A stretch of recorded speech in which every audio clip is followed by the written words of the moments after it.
Hey, this is Creepypasta Salad here. I wanted to get around to doing my Q&A video that I put out there when I was at 41 subscribers. You guys have helped me get to quadruple that, well, almost quadruple that, but that doesn't matter. It's very close, and I honestly wasn't sure I was going to even make it this big. 158 subscribers. Wow.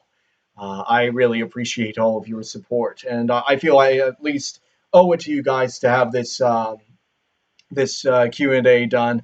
I've been putting it off for several months because, well, I don't know. I just have prioritized other things over this. I like doing the readings and so forth. Speaking of which, I'm in the middle of an audio reading right now, uh, requested by a user named Shadow Kirby. Unfortunately, it has not been painless. Uh, I've got like 4 hours of like raw audio recording for this thing, and it's partly because of the natural mistakes that I make whenever I'm doing these readings. But the the issue has been that I really don't want to edit it because I just got done with it today. I broke it up into two sections. The first about 2 hours of it I recorded yesterday, and the second 2 hours I recorded today. Once the editing is said and done, I'll probably have that down to uh, the. I'm at my grandparents' house now, so that's why you might be hearing some creaking from overhead because this house tends to creak, which also doesn't help in my recording for these audio readings, mind you. So yeah, I really don't feel like doing the editing right now. It's the most tedious part of all of this. If I could just do things immaculately on the first try, that would be great, but I can't. So so much for talent. It's work hard in order to get to where I am right now with these recordings. So here we go. Uh, First one on deck is Wolf X 1120 from YouTube. And I just want to thank you on behalf of like all of the MLP YouTube content creators out there because I see that you post comments and like watch all of like the videos that you possibly can pertaining to My Little Pony, like that you can find on YouTube. That's a lot of content that you have to get to, and you just do it, man. You are amazing. I mean, you are giving. I mean, for content makers like us, we feed off of that. We live off of that feedback. And even if it's just like a little comment here and there, it goes a long way for us as content creators because I myself get down on myself all the time. I'm like, okay, um, I don't have much time to do this audio reading. Oh, wait, I've got time to do these audio readings. Why am I not even doing them? It's not, we like to push and push and push and push, but sometimes we just can't run a self-sustaining operation. The willpower really needs to be there in order to just do things and not get feedback from anybody, but just to keep on doing it anyway. And I really wish that I could go out and do um, comment on more things, listen to other people's audio readings. I don't even listen to that many audio readings myself, partly because I don't actually like listening to audio readings, but mostly because I just don't really have the time for it, and I have other things that I need to do, like make audio readings. So that's my little shout out to you. So we're going to start with your questions here. I'm sorry that these answers aren't extemporaneous. Um, I usually like to just have a script in front of me or something like I like to have my, excuse me, I like to write my own speeches, so to speak. I can often be much better spoken when I write it on the paper or type it than whenever I have to do it extemporaneously like I am now. So you'll find that my responses are a little worded a little better than how I've begun this recording. I'm sorry if this video starts getting lengthy because it very well may. So first question from our friend Wolf: dogs or cats? I'm not a big fan of many domestic animals. I have had a few bad experiences with both, but have also encountered numerous lovable ones. I wouldn't keep an animal, but I guess I have a greater fondness for cats. Question number two: Luna or Celestia? With three question marks, by the way. All of these are with three question marks. Hmm. Out of all the princesses, my favorite is Celestia. I don't need to give any reasons for that. How did you get into MLP? Is his third question. That's a very good question. Back in 10th grade, I met a guy named Rusty. If you've gone through my videos, he's the guy that I worked with on creating the lyrics for Equestria Prison Blues.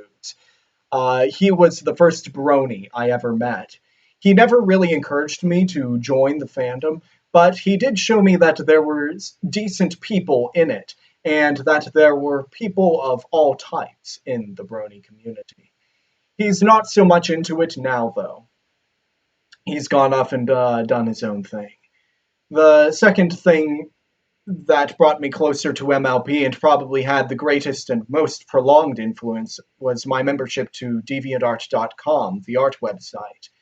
There's so much pony fan artwork there that it's quite ubiquitous, actually. Sending llama badges to people there, I've encountered countless artists and quite a variety of skilled artwork for and discussion of the show. When one sees such amazing things rise out of such a strange phenomenon, one generally tends to get curious. I finally succumbed to my curiosity and fascination with the Brony community toward the end of October of last year, when I began watching the shows. Question number 4 from Wolf is: if it was if there was if it was one way, but you could go to Equestria, would you? Never, unless there was something added into the mix. I couldn't possibly leave the life I've begun in this world just to have an exclusive opportunity in another world. I couldn't just leave behind my family, my friends, and my accomplishments in this world. I consider that it would be entirely I consider that it would be entirely selfish of me to go to Equestria alone and never be able to return. Indeed, without any guarantees as to how I'd fare there, either as a pony, a human, or some other creature, there's no way I would choose to go to Equestria at this point in my life. Number 5, do you like me and why? We've never met, friend, but I've already told you at the beginning of the video that I am extremely impressed with you. So that should be some indication. As I said, we've never met, so I don't think it's fair to make that judgment just yet. But I do appreciate all the feedback you've given me. Number 6, am I crazy? Um, no, Wolf, not as far as I can tell, but I can tell that you are a devoted fan. I can see that you comment on and subscribe to many different users' videos and content, and I think that's very praiseworthy. You've made my you've made my day on numerous occasions with your comments, and I don't doubt that you make other people's days by doing so as well. Question number 7 from him: are you crazy? Well, it depends on how you define it. Medically, I do not suffer from any form of psychosis I know of. However, that is not to say I don't act However, that is not to say I don't act weird. It depends on the day, the situations, what company I find myself in, and how tired or emotionally strained I am. But I can definitely act out of my mind at times. I know that I know that if I get really tired, I start finding things especially funny that I normally wouldn't find very funny. Narrator Pony also tells me that I play a good psychopath. Maybe I need to find more of those fan fictions and work on that. Question number 8. Am I driving you crazy? Wolf X 1120.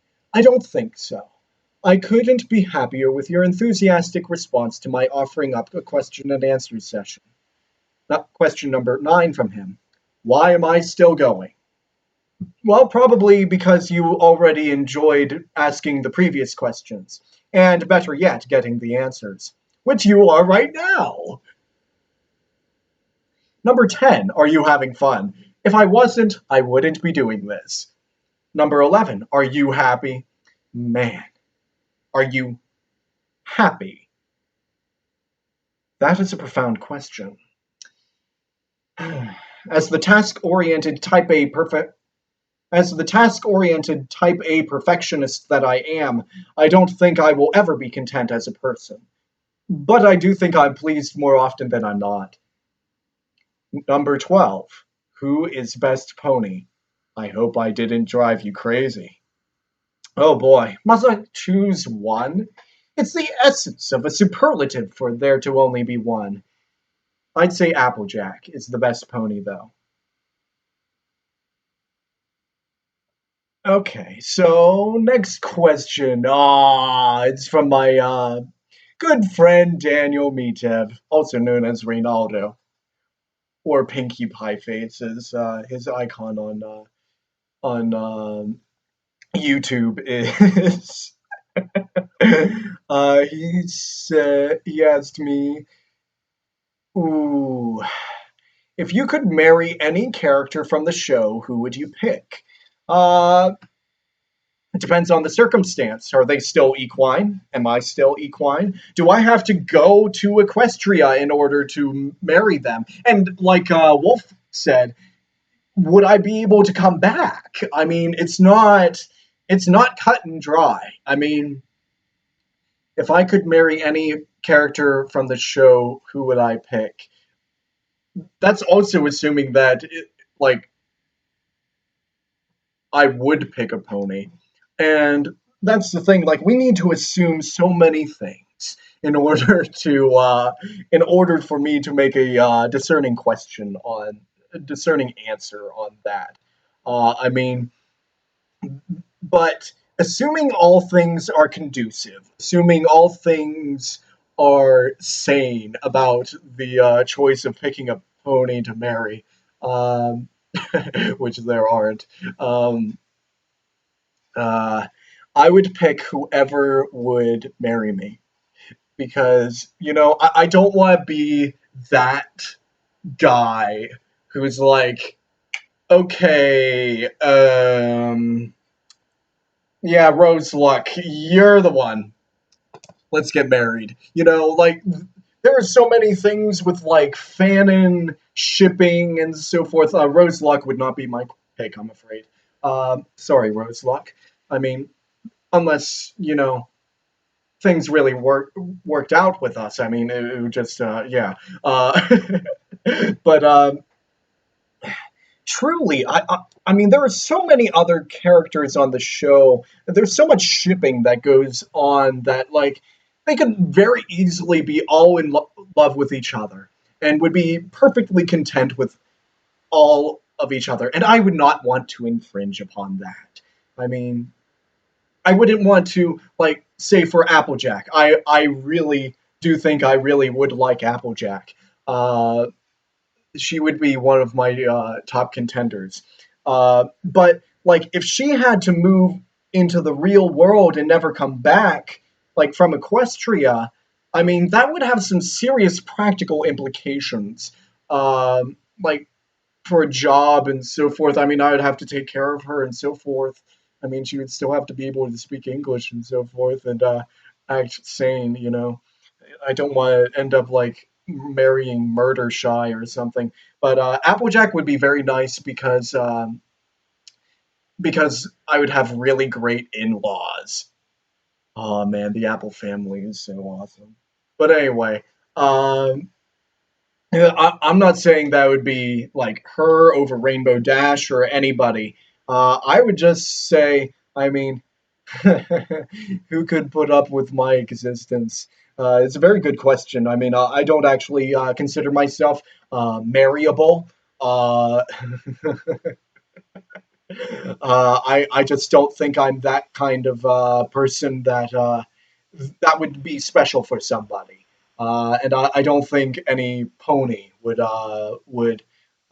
get that twinkle in their eye upon seeing me and so forth, or hit it off well with me. I mean, they're fictional characters, so I mean anything's possible. But still, knowing them, I mean, it would just whoever loved me the most would probably be the one I pick. That would be a very laborious dating process. All right, next question. That was way too involved.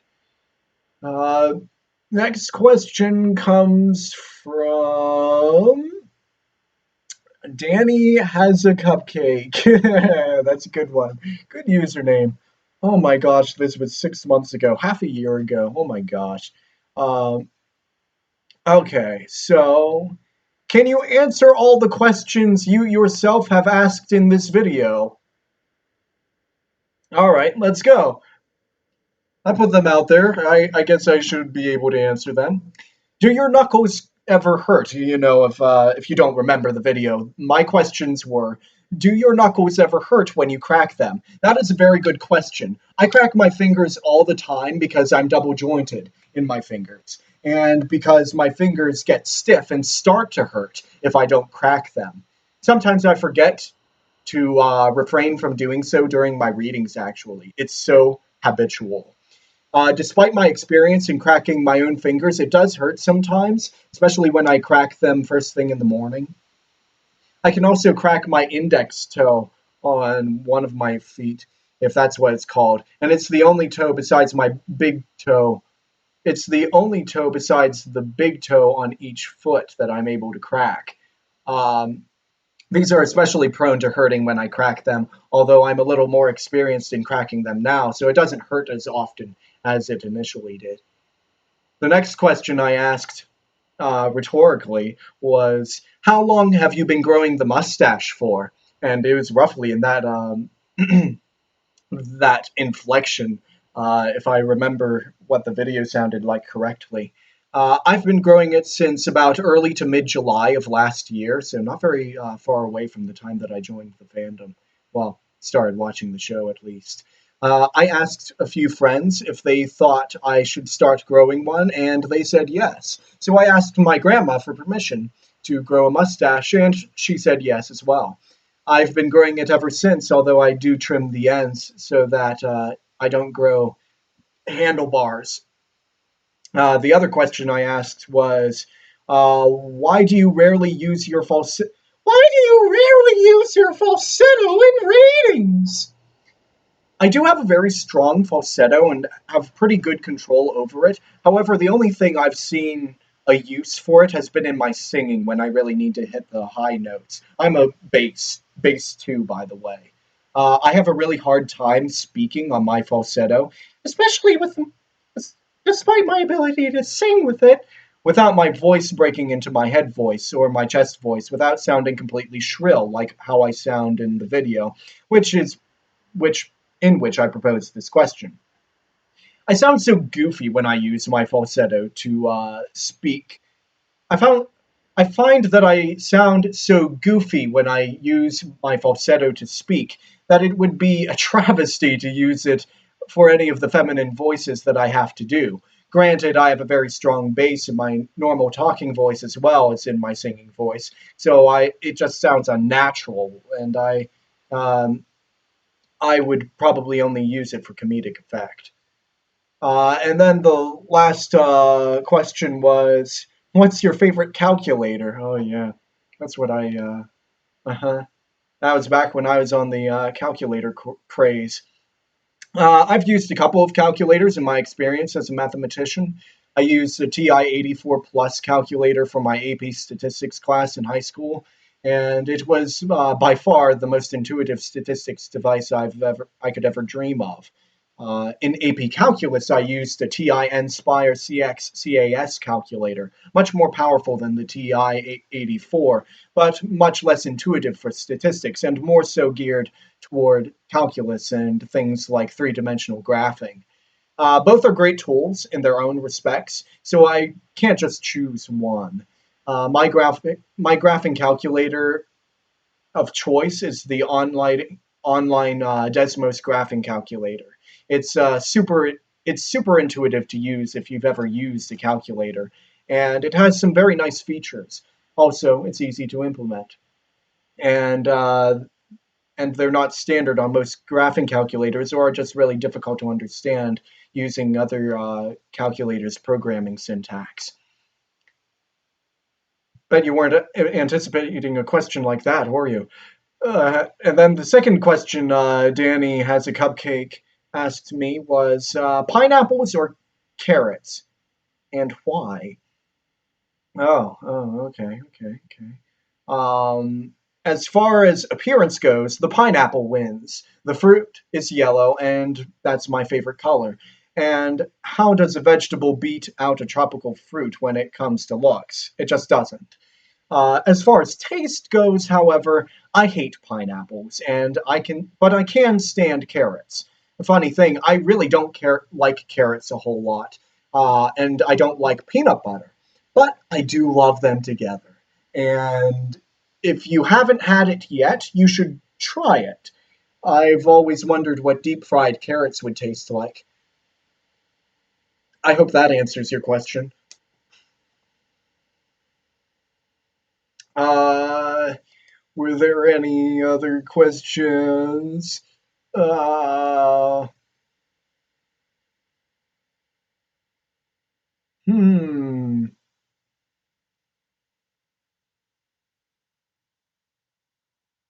Oh, that's it. Oh, well, I'm sorry it's been so short and sweet, everybody. Uh, but This has basically been my. I don't procrastinate. I usually am not very much of a procrastinator, and I am generally extremely proactive. I also generally don't have hair this long. I would much rather have a buzz cut than have how I have it right now. But I'm a little bit of an individualist, and I want the change to be dramatic. Going back to college next semester, I want to have like a complete like half-inch buzz cut as soon as I get back, and I just want to throw everybody off. But anyway, thank you very much for your questions.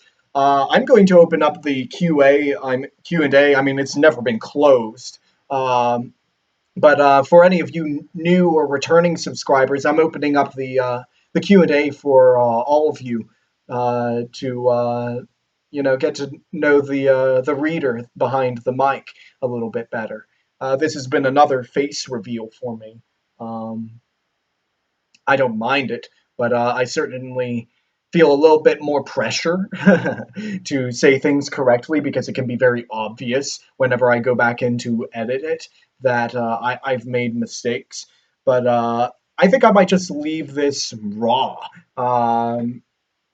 Because I mean, you're if you're gonna watch this Q&A video, I mean, the audio is really what you're here for, and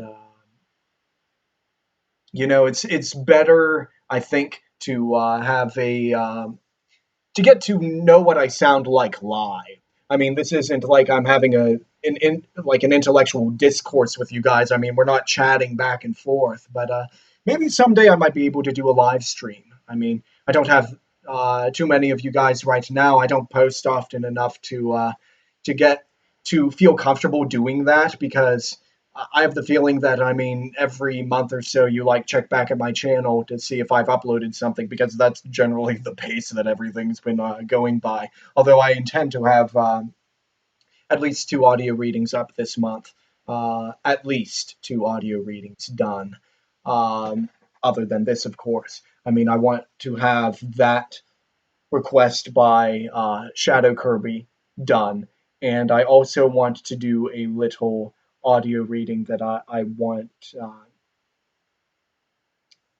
I really, really, really, really, really likes to have done. Other than that, I'm not sure where this channel is going to be going. Uh, it's really not sure what to think because I don't know. Like, do you guys approve of the audio readings I do for the poetry that I do? Well, not the poetry I do, but the poetry readings I do, and the fan fictions, of course. Um, but yeah, if I could have some guidance on that, that would make things a lot easier for me. You might have noticed that my voice is a little bit out. That's because, well, I've been recording for 2 hours today. But yeah, guess this will be me signing off. I appreciate anybody who's been listening in on this. And so long, farewell. Auf Wiedersehen. Goodbye.